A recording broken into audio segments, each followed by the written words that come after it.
Hello दोस्तों, स्वागत है आपका अपने चैनल एग्जामिज़ॉन पे। तो फिर से मैं हाजिर हूँ 6 मार्च 2021 के इंपॉर्टेंट इवेंट्स के साथ। संडे को कोई वीडियो अपलोड नहीं होती है और ये सैटरडे की पेंडिंग वीडियो थी क्योंकि आरबीआई का एग्जाम था सैटरडे को, तो कोई वीडियो नहीं पढ़ पाई थी। तो इसीलिए मैं सैटरडे की वीडियो को संडे को अपलोड कर रहा हूँ। वापस से मंडे को हमारी वीडियो अपलोड होगी, तो ये अच्छा भी है। संडे का गैप लेने का ये फायदा है कि हमारी कोई भी वीडियो कभी भी मिस नहीं होगी। हालांकि वीडियो आप ध्यान से देखिए क्योंकि लास्ट में आपको 2 क्वेश्चन के जवाब जरूर देने हैं। आज का पहला क्वेश्चन है QS वर्ल्ड यूनिवर्सिटी रैंकिंग। इसका जो 11th एडिशन रिलीज हुआ है उसको किसने टॉप किया है? तो इस बार के QS वर्ल्ड यूनिवर्सिटी रैंकिंग को हमेशा की तरह MIT ने टॉप किया है। किसने? MIT। ये देख लीजिए, इस बार QS वर्ल्ड यूनिवर्सिटी रैंकिंग का 11th एडिशन रिलीज किया गया है।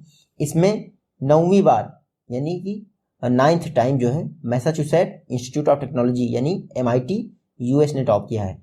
सेकंड नंबर पे आई है US की ही यूनिवर्सिटी है स्टैनफोर्ड, और थर्ड नंबर पे आई है यूके की यूनिवर्सिटी कैम्ब्रिज।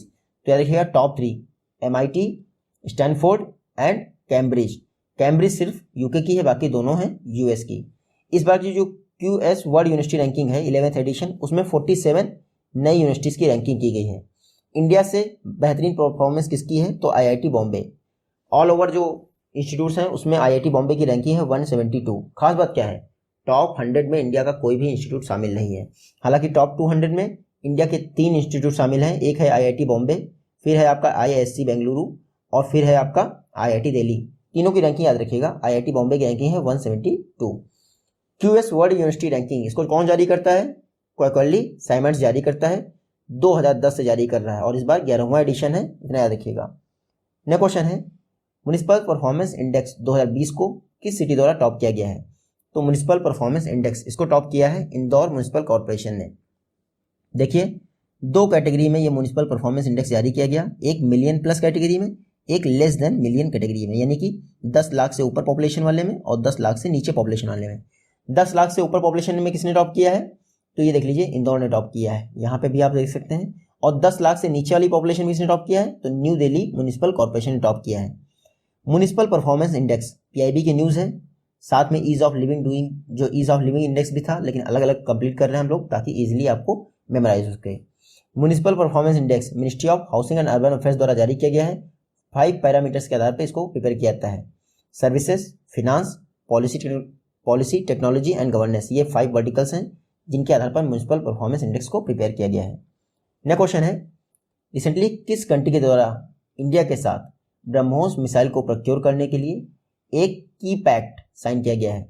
तो फिलीपींस वर्ल्ड का पहला कंट्री हो गया है जिसको इंडिया ब्रह्मोस एक्सपोर्ट करेगा। ये देख लीजिए, रिसेंटली इंडिया और फिलीपींस के बीच एक की पैक्ट साइन हुआ जिसका नाम है implementing arrangement for procurement of defence material and equipment. क्या नाम है उसका?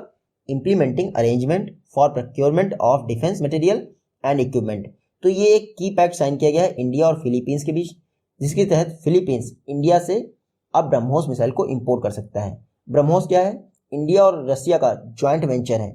एक सुपरसोनिक क्रूज मिसाइल है। इसकी स्पीड कितनी है? 2.8 मैक। 1 मैक इक्वल टू कितना होता है? स्पीड ऑफ साउंड, याद रखिएगा। और ब्रह्मोस जो है 450 किलोमीटर तक हिट कर सकती है। पहले इसकी रेंज थी 290 किलोमीटर। रसिया और इंडिया ज्वाइंटली डेवलप कर रहे हैं ब्रह्मोस को, और फिलीपींस वर्ल्ड का पहला कंट्री हो गया जहां पे ब्रह्मोस जा रही है। फिलीपींस मैप में देख लीजिए, मनीला इसकी कैपिटल है। करेंसी क्या है? फिलिपीनी पेसो। और प्रेसिडेंट कौन है? रोड्रिगो ड्यूटर्टे। नेक्स्ट क्वेश्चन है रिसेंटली किस स्पेस एजेंसी द्वारा एक स्टारशिप प्रोटोटाइप रॉकेट जिसका नाम है SN10, इसको सक्सेसफुली तो नहीं लेकिन इसको टेस्ट किया गया है। तो स्टारशिप प्रोटोटाइप रॉकेट SN10 को स्पेस एक्स ने स्पेस एक्स ने टेस्ट किया। ये देख लीजिए, ये है SN10। पूरा नाम क्या है? Starship prototype rocket SN10। हालांकि ये रॉकेट टेस्ट किया गया और ये 10,000 किलोमीटर की ऊंचाई तक भी गया, लेकिन जब वापस लौट के आया ना तो मात्र 6 मिनट के बाद ये ब्लास्ट हो गया। ये देख लीजिए, आफ्टर 6 मिनट ये एक्सप्लोड हो गया। तो वापस तो आ गया, लेकिन 6 मिनट में अगर नहीं उतर पाए आप तो ब्लास्ट हो सकते हैं। ये SN10 जो रॉकेट बनाया गया है लोगों को मून, मार्स या फिर स्पेस में कहीं ले जाने के लिए बनाया गया है। जिन्होंने स्टार ट्रेक मूवी देखी होगी, स्टार ट्रेक, उनको समझ में आ जाएगा कि स्टार ट्रेक क्यों नाम रखा गया है। तो SN10 स्पेस एक्स का रॉकेट है। किसकी कंपनी है स्पेस एक्स? एलॉन मस्क की, जो कि टेस्ला के फाउंडर एंड CEO हैं। ये देख लीजिए, स्पेस एक्स 2002 में स्थापना हुई थी। कैलिफोर्निया जो कि वर्ल्ड की सिलिकॉन वैली है, वहाँ पे इसका हेडक्वार्टर है। फाउंडर एंड सीईओ है एलॉन मस्क, याद रखिएगा। नेक्स्ट क्वेश्चन है ईज ऑफ लिविंग इंडेक्स 2020 जारी किया गया। जैसे म्युनिसिपल परफॉर्मेंस इंडेक्स जारी किया गया, उसी के साथ ईज ऑफ लिविंग इंडेक्स जारी किया गया है। आपको बताना है किस सिटी ने टॉप किया है ईज ऑफ लिविंग इंडेक्स में। तो बेंगलुरु ने टॉप किया है ईज ऑफ लिविंग इंडेक्स को। ये देख लीजिए, इसमें भी दो कैटेगरी हैं, एक ओवर द मिलियन पॉपुलेशन और दूसरा बिलो द मिलियन पॉपुलेशन। तो ओवर द मिलियन पॉपुलेशन में बेंगलुरु ने टॉप किया है और बिलो द मिलियन पॉपुलेशन में शिमला ने टॉप किया है। तो आप यही सब यहाँ पे लिखा हुआ है, आप चाहे तो यहाँ से पढ़ लीजिए।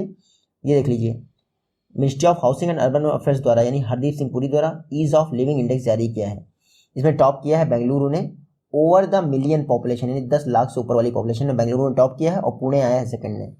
अगर 10 लाख से नीचे वाली पॉपुलेशन की बात करें तो शिमला ने टॉप किया है और सेकंड आया भुवनेश्वर ने।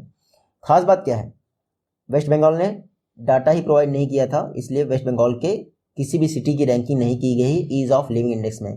तो आपसे एग्जाम में ये पूछ सकते हैं कि कौन से इंडियन स्टेट के सिटीज को शामिल नहीं किया गया ईज ऑफ लिविंग इंडेक्स में। तो किसको नहीं शामिल किया गया, वेस्ट बंगाल को। ये ईज ऑफ लिविंग इंडेक्स के पैरामीटर्स देख लीजिए आप।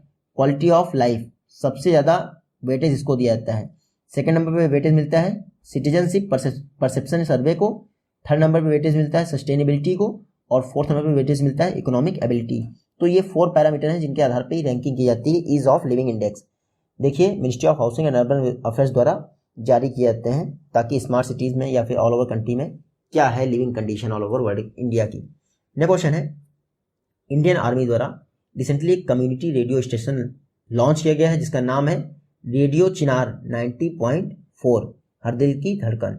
ये जो रेडियो चिनार 90.4 है हर दिल की धड़कन, ये किस इंडियन स्टेट या फिर यूटी में लॉन्च किया गया है। तो रिसेंटली इंडियन आर्मी द्वारा कहाँ पे, जम्मू कश्मीर में। ये देख लीजिए, कश्मीर में अपनी तरह का पहला कम्युनिटी रेडियो स्टेशन लॉन्च किया गया है रेडियो चिनार 90.4 FM। इतना याद रखिएगा। इसमें क्या होगा, पहली बात तो ये देख लीजिए, जो ये कम्युनिटी रेडियो स्टेशन है रेडियो चिनार हर दिल की धड़कन, इसको कश्मीर वैली में किसने इनॉग्रेट किया, तो लेफ्टिनेंट जनरल BS राजू ने इसको इनॉग्रेट किया है। आपको इतना याद रखना है।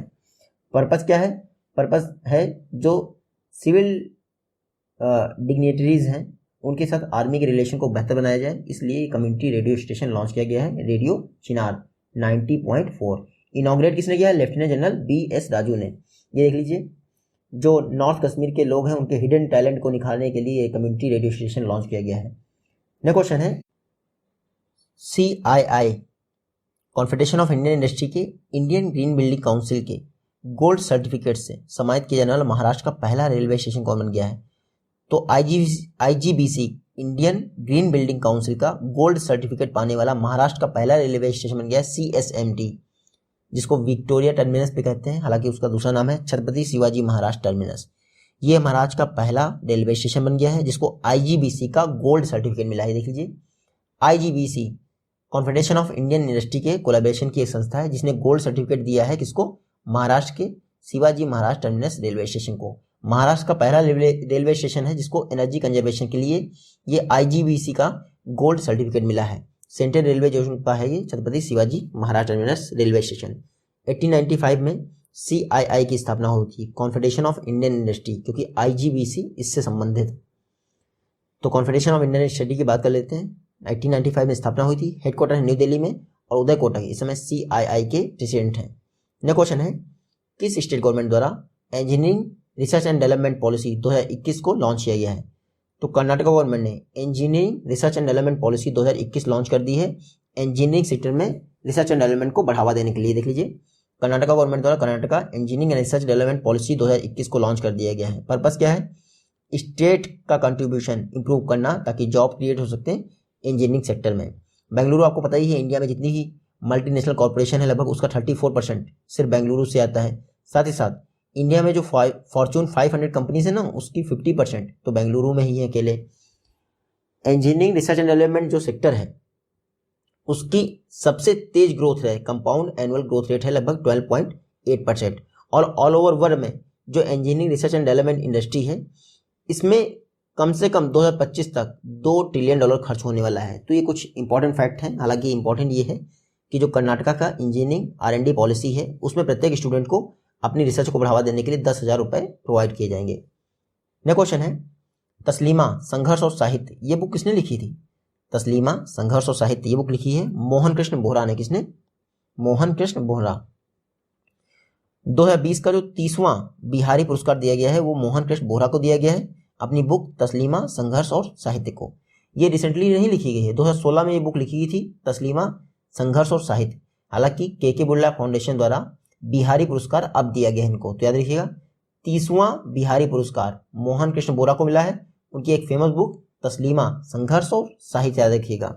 के बिरला फाउंडेशन द्वारा 1991 में 3 लिटरेरी अवार्ड की शुरुआत की गई थी, उसमें से ये बिहारी पुरस्कार भी है, याद रखिएगा। ये अवार्ड हर वर्ष दिया जाता है, कोई भी आउटस्टैंडिंग वर्क होना चाहिए, हिंदी या राजस्थानी में पब्लिश होना चाहिए पिछले 10 वर्षों में किसी राजस्थानी राइटर द्वारा। तो ये मोहन कृष्ण बोहरा जो है राजस्थानी राइटर है और 2016 की ही इनकी बुक है तस्लीमा, संघर्ष और साहित्य। नेक्स्ट क्वेश्चन है, देखिए जो लद्दाख और जम्मू कश्मीर यूनियन टेरिटरी है वहाँ पर नेशनल कमीशन फॉर वुमेन का एक सेपरेट सेल बनाया जाएगा। आपको पता है नेशनल कमीशन फॉर वुमेन यानी राष्ट्रीय महिला आयोग किस वर्ष स्थापित किया गया था? तो राष्ट्रीय महिला आयोग 1992 में यानी 1992 में स्थापित किया गया था। रिसेंटली गवर्नमेंट ऑफ इंडिया ने डिसाइड किया है कि जम्मू कश्मीर और लद्दाख के लिए एक सेपरेट सेल बनाया जाएगा नेशनल कमीशन फॉर वुमेन का। देखिए 8 मार्च को इंटरनेशनल वुमेन्स डे है, उसके 4 दिन पहले ये डिसाइड किया गया है कि जो लद्दाख है उसको वुमेन को एम्पावर करने के लिए एक पायलट लॉन्च पैड के तौर पे यूज़ किया जाएगा। तो वुमेन एम्पावरमेंट को बढ़ावा देने के लिए एंटरप्रेन्योरशिप को प्रमोट किया जाएगा वुमेन्स के बीच में। कहाँ पे? लद्दाख में। और लद्दाख और जम्मू कश्मीर में जो नेशनल वुमेन कमीशन है इसका एक सेपरेट सेल बनाया गया, याद रखिएगा। नेशनल वुमेन कमीशन की बात करें यानी राष्ट्रीय महिला आयोग की, तो 1992 में स्थापना हुई थी। हेडक्वार्टर सभी को पता है न्यू दिल्ली में है और इस समय इसकी चेयरपर्सन कौन है? रेखा शर्मा। नेक्स्ट क्वेश्चन है, इंडियन रेलवे किस वर्ष तक पूरी तरह से इलेक्ट्रीफाई हो जाएगी? तो 2023 तक इंडियन रेलवे पूरी तरह से इलेक्ट्रीफाई हो जाएगी और 2030 तक रिन्यूएबल एनर्जी से काम करने लगेगी। तो 2023 और 2030 ये दोनों ईयर याद रखिएगा। 2030 आपका इलेक्ट्रीफाई हो जाएगी और 2030 आपकी रिन्यूएबल एनर्जी से काम करने लगेगी, तो दोनों याद रखिएगा। इसके अलावा ये देख लीजिए जो हमारे रेल मिनिस्टर हैं पीयूष गोयल जी, वो मैरीटाइम इंडिया समिट 2021 को संबोधित कर रहे थे। उसी दौरान इन्होंने बताया कि 2023 तक इंडियन रेलवे जो है इलेक्ट्रीफाई हो जाएगा। उसके अलावा ये देख लीजिए जो इंडिया की मेजर पोर्ट्स की कैपेसिटी है वो अगले 6 वर्ष में डबल करने की भी घोषणा की है इन्होंने। ये पोर्ट्स नहीं होगा, पोर्ट्स होगा मेरे ख्याल से, ठीक, प्लीज़ करेक्ट करिएगा, पोर्ट्स की। तो अगले 6 वर्षों में डबल करने की घोषणा की है। इंडियन रेलवे की बात करें तो 16 अप्रैल 1853 को इंडिया में पहली ट्रेन चली थी। कहाँ से? मुंबई से ठाणे के बीच में 34 किलोमीटर के लिए। उस समय लॉर्ड डलहौजी इंडिया के गवर्नर जनरल थे। इंडिया के फर्स्ट रेल मिनिस्टर कौन थे? जॉन मैथाई। वर्तमान में कौन है? पीयूष गोयल। वर्तमान में जो रेलवे बोर्ड है उसके चेयरमैन एंड सीईओ कौन बने हैं? पहले सीईओ बने हैं कौन? सुनीत शर्मा। इतना याद रखिएगा। नेक्स्ट क्वेश्चन है, मिनिस्ट्री ऑफ एक्सटर्नल अफेयर्स द्वारा चाबहार दिवस किस डेट को मनाया गया है? तो चाबहार पोर्ट कहाँ है? ईरान में है। उसी के याद में चाबहार दिवस 4 मार्च को मनाया गया है। कब? 4 मार्च को। देख लीजिए जो ईरान की गल्फ ऑफ ओमान है ना, यहाँ आप देख रहे हैं, यहीं पर है आपका चाबहार पोर्ट। इसी के पास में ये चाइना का नहीं, पाकिस्तान का है ग्वादर पोर्ट, और यहाँ पे इंडिया डेवलप कर रहा है Chabahar port. Ministry of external affairs यानी विदेश मंत्रालय ने 2021 में जो मैरीटाइम इंडिया समिट हो रही है न्यू दिल्ली में, उसी के दौरान कहा कि चाबहार पोर्ट 4 मार्च को मनाया जाएगा। कई सारी कंट्रीज ने मैरीटाइम इंडिया समिट में पार्टिसिपेट किया है। तो आप याद रखिएगा मैरीटाइम इंडिया समिट कहाँ हो रही है? न्यू दिल्ली में हो रही है, इतना याद रखिएगा। कई सारी कंट्रीज ने पार्टिसिपेट किया है और 2021 में पहला चाबहार डे मनाया गया है। कब? 4 मार्च को। गल्फ ऑफ ओमान में है और ईरान का पोर्ट है, इंडिया द्वारा डेवलप किया गया है चाबहार पोर्ट, इतना याद रखिएगा। शाहिद बहस्ती पोर्ट भी इसको कहते हैं, ठीक है। 2 अलग अलग पोर्ट हैं इसमें, शाहिद बहस्ती पोर्ट और शाहिद कलंतरी पोर्ट। इन दोनों को मिला के ही बना है क्या? चाबहार पोर्ट, इतना याद रखिएगा। बाकी ये तो नहीं पूछेंगे 1973 में प्रपोज हुआ था, ठीक है, और जो फर्स्ट फेज था वो 1980, ये नहीं पूछेंगे इतना। ईरान आप देख लीजिए यहाँ पे, ईरान, ठीक है। नेक्स्ट क्वेश्चन है, किस देश के कंजर्वेशनिस्ट यानी पर्यावरणविद इन्होंने प्लान अनवील किया है? विश्व का पहला रिफ्यूज प्लान है जो कि प्लेटीपस के लिए है। प्लेटीपस डक जैसी एक परजीवी तो नहीं, जलजीवी होते हैं, ठीक है, जग जैसे होते हैं। ऑस्ट्रेलिया के संरक्षणवादियों ने इनको रिफ्यूज करने का प्लान अनवील किया है। रिफ्यूज करने का मतलब ये है कि सिडनी से लगभग 391 किलोमीटर दूर इनको ले जाया जाएगा। तो डक जैसी शक्ल के होते हैं प्लेटीपस। विश्व का पहला रिफ्यूज प्लान जो है प्लेटीपस के लिए लॉन्च किया गया है ऑस्ट्रेलिया के संरक्षणवादियों द्वारा। तो प्लेटिपस याद रखिएगा ऑस्ट्रेलिया का जलीय जीव है। ऑस्ट्रेलिया की बात करें तो ये देख लीजिए मैप में ऑस्ट्रेलिया, कैपिटल क्या है, कैनबरा, करेंसी क्या है, ऑस्ट्रेलियन डॉलर, और प्राइम मिनिस्टर कौन है, स्कॉट मॉरिसन। नेक्स्ट क्वेश्चन है इंडिया टेलीकॉम 2021, इसको रिसेंटली इंटरनेशनल बिजनेस एक्सपो के तौर पर मनाया गया है, किसके द्वारा, तो इंडिया टेलीकॉम 2021, इसको TEPC ने ऑर्गेनाइज किया है। किसने, TEPC, ये देख लीजिए, telecom equipment export promotion council, इसके द्वारा इंडिया टेलीकॉम 2021 को ऑर्गेनाइज किया गया है। देखिए मिनिस्ट्री ऑफ कॉमर्स के तहत जो डिपार्टमेंट ऑफ कॉमर्स है उसके द्वारा एक स्कीम लॉन्च की थी, मार्केट एक्सेस इनिशिएटिव स्कीम। ये डिपार्टमेंट ऑफ टेलीकम्युनिकेशन के सहयोग से लॉन्च की थी। तो मार्केट एक्सेस इनिशिएटिव स्कीम के अंतर्गत ही ये इंडिया टेलीकॉम 2021 एक्सपो को ऑर्गेनाइज किया गया है। किसने ऑर्गेनाइज किया है, TEPC, telecom equipment export promotion council है। देखिएगा TEPC को मिनिस्ट्री ऑफ कॉमर्स ने किसके साथ मिलकर, मिनिस्ट्री ऑफ टेलीकम्युनिकेशन के साथ मिलकर इंप्लीमेंट किया था। ये जो इंडिया टेलीकॉम 2021 है इसमें लगभग 1000 डेलीगेट्स ने पार्टिसिपेट किया है। नेक्स्ट क्वेश्चन है, ये देख लीजिए आप, रिसेंटली किसके द्वारा तुर्कमेनिस स्पेशल फोर्सेस के लिए जो है training combat free fall launch की गई है ताकि उनकी कैपेबिलिटी को बेहतर किया जा सके। तो इंडियन आर्मी द्वारा जो तुर्कमेनिस्तान स्पेशल फोर्सेस हैं उनके लिए कॉम्बैट फ्री फॉल जो है लॉन्च की गई है ट्रेनिंग एक्सरसाइज। देख लीजिए इंडियन आर्मी द्वारा तुर्कमेनिस्तान स्पेशल फोर्सेस के लिए कॉम्बैट फ्री फॉल ट्रेनिंग जो है लॉन्च की गई है ताकि उनकी कैपेबिलिटीज़ को बेहतर किया सके। Special force training school Indian army का जो है वहीं पर ये ट्रेनिंग कंडक्ट की जा रही है। तो तुर्कमेनिस्तान की स्पेशल फोर्सेस के लिए ये ट्रेनिंग, क्या नाम है उसका, combat free fall. Indian army की बात करें तो 1895 में स्थापना हुई थी, जब CII की स्थापना हुई थी तब भी इंडियन आर्मी की स्थापना हुई थी। मोटो क्या है इसका, सर्विस बिफोर सेल्फ। वर्तमान में 28th आर्मी चीफ कौन है, मनोज मुकुंद नरवणे। इंडिया के पहले CDS कौन है, general Vipin Rawat. Field marshal of India के पहले कौन थे, KM करियप्पा, और दूसरे कौन थे, सैम मानेकशॉ। इंडिया में 2 ही फील्ड मार्शल हुए थे आज तक। नेक्स्ट क्वेश्चन है, जो द हिंदू न्यूज़पेपर आप पढ़ते हैं उसने south Asia digital media award के दौरान 2 गोल्ड और 2 सिल्वर जीत लिए हैं। आपको पता है द हिंदू जो न्यूज़ मीडिया ग्रुप है वो कब स्थापित हुआ था, तो 1878, कब, 1878 में पब्लिश होना स्टार्ट हुआ था द हिंदू। इसने रिसेंटली जो south Asia digital media award है उसमें 2 गोल्ड और 2 सिल्वर मेडल जीत लिए हैं। ये साउथ एशिया या फिर south Asian digital media award कौन देता है, तो world association of news publisher, इसके द्वारा दिए जाते हैं। और ये द हिंदू को इस बार का champion publisher of the year भी अनाउंस किया गया है। क्या, द हिंदू को champion publisher of the year भी अनाउंस किया गया है south Asian digital media award event के दौरान। तो दोनों याद रखिएगा, 2 गोल्ड 2 सिल्वर जीते हैं द हिंदू ने, और champion publisher of the year भी इसी को ही घोषित किया गया है। किसने घोषित किया है, world association of news publisher ने। ये देख लीजिए, ये डिजिटल तरीके से 2021 में ये अवार्ड दिए गए हैं। क्या देखिए, champion publisher of the year the Hindu को मिला है। द हिंदू 1878 में पहली बार पब्लिश हुआ था, चेन्नई में इसका हेडक्वार्टर है, और एडिटर कौन है, सुरेश नामबत। नेक्स्ट क्वेश्चन है, किरेन पोलार्ड विश्व के तीसरे बैट्समैन बन गए हैं। इन्होंने 6 बॉलों पे 6 छक्के मार दिए हैं। किस कंट्री से बिलोंग करते हैं, तो किरेन पोलार्ड ये वेस्ट इंडीज से बिलोंग करते हैं। कहाँ से, वेस्ट इंडीज। ये देख लीजिए, युवराज सिंह, हर्षलजीत, ये पहले 2 बैट्समैन थे जिन्होंने 6 बॉलों पे 6 छक्के मारे थे। ये हो गए हैं किरेन पोलार्ड, विश्व के तीसरे बैट्समैन हो गए हैं जिन्होंने इंटरनेशनल क्रिकेट में 6 छक्के मारे हैं एक ही ओवर में। बाकी जो रणजी मैच होते हैं उसमें तो कई लोगों ने मारे होंगे, लेकिन इंटरनेशनल क्रिकेट में सिर्फ 3 बैट्समैन ने 6 बॉलों पे 6 छक्के मारे हैं। एक तो आपके हर्षलजीत साउथ अफ्रीका के, युवराज सिंह इंडिया के, और किरेन पोलार्ड कहाँ के हैं, याद रखिएगा वेस्ट इंडीज के हैं। यह क्वेश्चन है, जो नितिन गडकरी जी हमारे यूनियन मिनिस्टर नितिन गडकरी जी, उन्होंने Nag river pollution abatement project launch किया है जो कि 2117 करोड़ का है। कितने का है, 2117 करोड़ का है। Nag river pollution abatement project Nitin Gadkari ji ने लॉन्च किया है। आपको पता है नाग रिवर किस स्टेट में लोकेटेड है, तो महाराष्ट्र में। नाग से समझिए नागपुर के पास बहती है नाग रिवर। इसको पॉल्यूशन से मुक्ति देने के लिए जो नितिन गडकरी जी हैं इन्होंने एक प्रोजेक्ट अप्रूव किया जिसकी कॉस्ट आएगी 2117 करोड़। ये जो रिवर है ये नागपुर सिटी से बहती है, गंदी हो गई है सीवेज के कारण, जो इंडस्ट्रियल वेस्ट है उसके कारण ये पूरी तरह से पॉल्यूटेड हो गई है। काफ़ी समय पहले वर्ल्ड बैंक के ऑफिशियल्स ने, साथ ही साथ जो national mission for clean Ganga है उसने नागपुर म्यूनिसिपल कमिश्नर के साथ बैठक की थी और कहा था जो नाग रिवर है इसको जल्दी से जल्दी पॉल्यूशन फ्री बनाया जाए। तो इसलिए 2117 करोड़ एलोकेट किए गए हैं। ये देख लीजिए, गंगा रिवर बेसिन में जो पोल्यूशन कर्व करने के लिए इससे पहले नमामि गंगे प्रोजेक्ट के तहत 3000 करोड़ दिया ही जा चुका है। ठीक है, नमामि गंगे प्रोग्राम की बात करें 2014 में लॉन्च किया गया था। ठीक है, फ्लैगशिप प्रोग्राम है हमारे प्राइम मिनिस्टर मोदी जी का। इंप्लीमेंट कौन कर रहा है? National mission for clean Ganga. ये आज की वीडियो से क्वेश्चन है। आई होप कि आप इजीली इन दोनों का जवाब दे पाएंगे। जल्दी मिलते हैं आपसे नेक्स्ट वीडियो में, तो तक के लिए